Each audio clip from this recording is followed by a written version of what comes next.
Nature's Bacon উত্তৰ পূৰ্বাঞ্চলৰ ভিতৰত প্ৰাকৃতিক সংগঠন। ইয়াত আমাৰ এই সংগঠনটো 1982 চনত ধুবুৰী জিলাত আৰম্ভ হৈছিল। মাননীয় সৌম্যদীপ দত্তদাৰ নেতৃত্বত অসম গৌৰৱ। আৰু আমি 2007 চনত আমি বৰক্ষেত্ৰী অঞ্চলৰ চৰাই চিৰিকটি এই যে আৰু যিবিলাক আমাৰ মাইগ্ৰেশ্যন বাৰ্ড আলহী চৰাই আৰু স্থানীয় চৰাই ৰক্ষণাবেক্ষণৰ বাবে আমি কিছু ব্যক্তিয়ে প্ৰকৃতিক প্ৰেমী সচেতন ব্যক্তিয়ে লগ হৈ আমি আজিৰ পৰা 18 বছৰ আগতে আমি এটা সংগঠন জন্ম দিছিলোঁ। সেইটো আপোনাৰ নেচাৰ্ছ বেকনৰ আণ্ডাৰত বৰক্ষেত্ৰী আঞ্চলিক। আৰু আমি বিভিন্ন চৰাই চিৰিকটি সময়মতে চিকাৰীৰ হাতৰ পৰা এৰি দিওঁ, ধৰি পেলাই আৰু তেওঁলোকক সজাগতাৰ কাৰণে বিভিন্ন সজাগতা সভা আয়োজন কৰিছিলোঁ।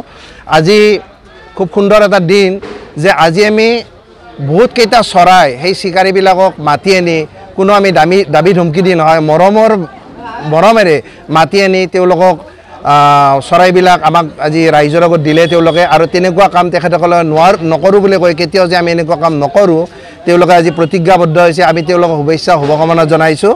আৰু ইয়াৰ পিছত যাতে আমাৰ এই অঞ্চলটোত বনৰীয়া চৰাইবিলাক সুৰক্ষিত থাকে, বনৰ চৰাই বনতে থাকে, আমি সকলো সচেতন ব্যক্তিসকলে ইয়াত অংশগ্ৰহণ কৰিম। সকলোৱে আমাৰ এই চৰাইবিলাকৰ আৰু চৰাইৰ লগত প্ৰকৃতিক ৰক্ষাৰ কাৰণে আমি সচেতন হৈ সকলোৱে আমি একগোট হৈ আমি যাতে এইটো আগবাঢ়িব পাৰোঁ তাৰ কাৰণে আমি সকলোকে আহ্বান জনাইছোঁ। আজি নেচাৰ্ছ বেকন বৰক্ষেত্ৰী আঞ্চলিক গোষ্ঠীয়ে এই যে বন্দী বনৰীয়া পক্ষীক মুক্তি কৰি দিয়াৰ যিটো অনুষ্ঠান আয়োজন কৰিলে, এই চেগতে সেই উদ্যোক্তাসকলক আমাৰ তৰফৰ পৰা ধন্যবাদ জ্ঞাপন কৰিছোঁ। তেওঁলোকে এই যে আমাৰ যিবিলাক মানে বন্দী চৰাই বন্দী কৰা, বনৰীয়া চৰাই বন্দী কৰা চিকাৰী বন্ধুসকল আমাৰ মাজত আছিল, তেওঁলোকক বুজাই বঢ়াই যে পক্ষীসকল বা চৰাইবিলাক যদি আমি এৰি দিব লাগে প্ৰাকৃতিক মানে পৰিৱেশ সংৰক্ষণ কৰাৰ কাৰণে সেইটো মানে অতি প্ৰয়োজনীয় বস্তু। আৰু এই প্ৰয়োজনীয় কথাটো তেওঁলোকক বুজাই বঢ়াই দিয়াত তেওঁলোকেও বুজি পায় এই চৰাইবিলাক এৰি দিয়াৰ কাৰণে মানে আগবাঢ়ি আহিছে। এই চেগতে উদ্যোক্তাসকলক আৰু চিকাৰী বন্ধুসকলক আমাৰ তৰফৰ পৰা ধন্যবাদ জ্ঞাপন কৰিছোঁ।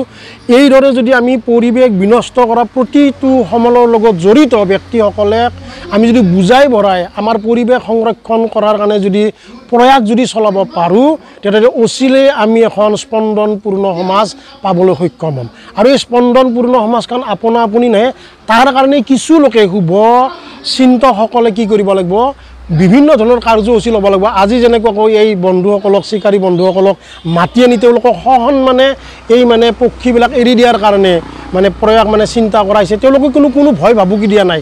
এই ভয় ভাবুকি নিদিয়াকৈও যাতে সমাজ বা এই যি বেয়া কামবিলাক যে হ্ৰাস কৰিব পাৰি বা বিলোপ কৰিব পাৰি, এইটো আজি এটা সুন্দৰ অনুষ্ঠানে আমাক প্ৰতীয়মান কৰায়।